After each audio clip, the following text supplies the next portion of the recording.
Okay, so this is kind of an outline for my plan for the month of March. I'm going to have a lot of time on my hands, and I want to make sure that I don't fall into just unstructured kind of willy-nilly use of my time. So here's some reviews on how I can move through March. Possibilities for this month. I've identified about 4 categories that I want to focus my time on a given day. Fitness is one of them. I've always wanted to spend a month just trying to be fit, or seeing what it would be like to really dedicate time and take care of my body and take care of my health and kind of live on my own terms and just see what that could feel like if I was consistent.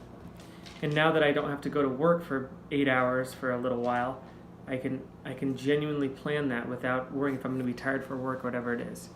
It's like a room to experiment. So fitness and developing a structure around that. So far, I have the idea of waking up at 6:30 a.m. every day. Yumi is going to keep me accountable for that, and running a mile, and having each day I'm going to try and run a little bit faster than I did the mile before. Okay, so that's doable. Okay, reading. I love learning. I love sharing knowledge, but right now, the ability to share, the ability to be concise or make it useful is kind of it evades me a little bit. I read all this stuff, I download it into my brain, and then I do nothing with it. So there needs to be some kind of actionable step, and that will be kind of, I guess you could say, the cost for continuing to do this. That if I'm reading, I'm going to do an actionable step around it, and it's either going to be an article or at least a video that I put onto this channel about something that I've learned, or trying to bring it in some way into practical advice for me or practical advice for whoever is watching these videos. So maybe every video I put out or everything that I read becomes a video or an article in some way.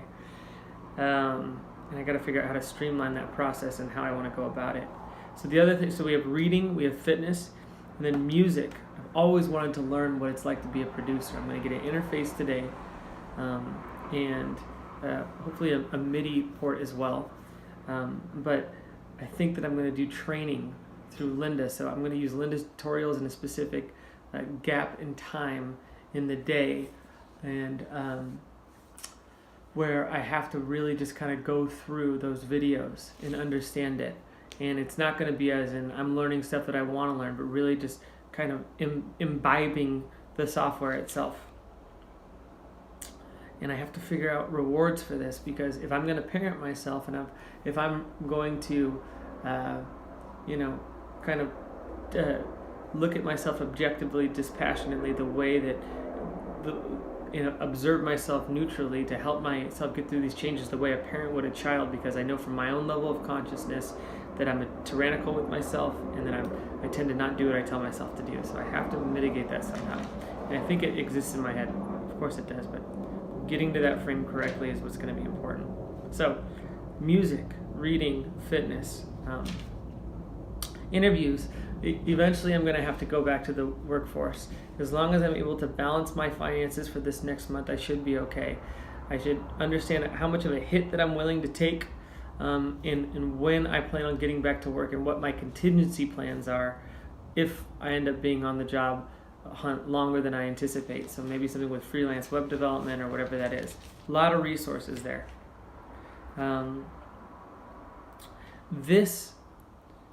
So interviews, music, reading, fitness, this all is going to become my full-time job, and I should treat it like that.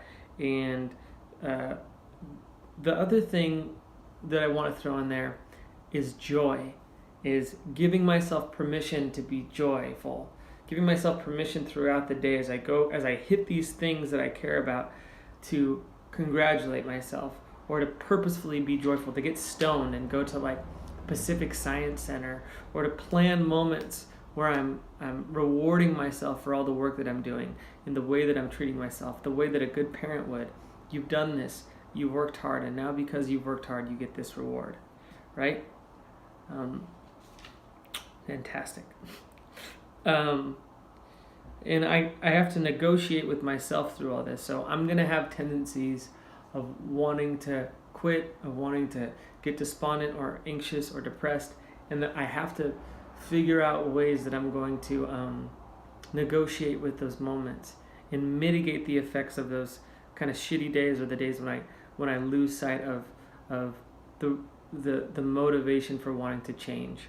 And I think a lot of it is going to be reminding myself that what I was doing before wasn't working. I wasn't feeling the sense of momentum and excitement, not necessarily like happiness, but the feeling that when you wake up, you're building something that you care about, the meaning that I want.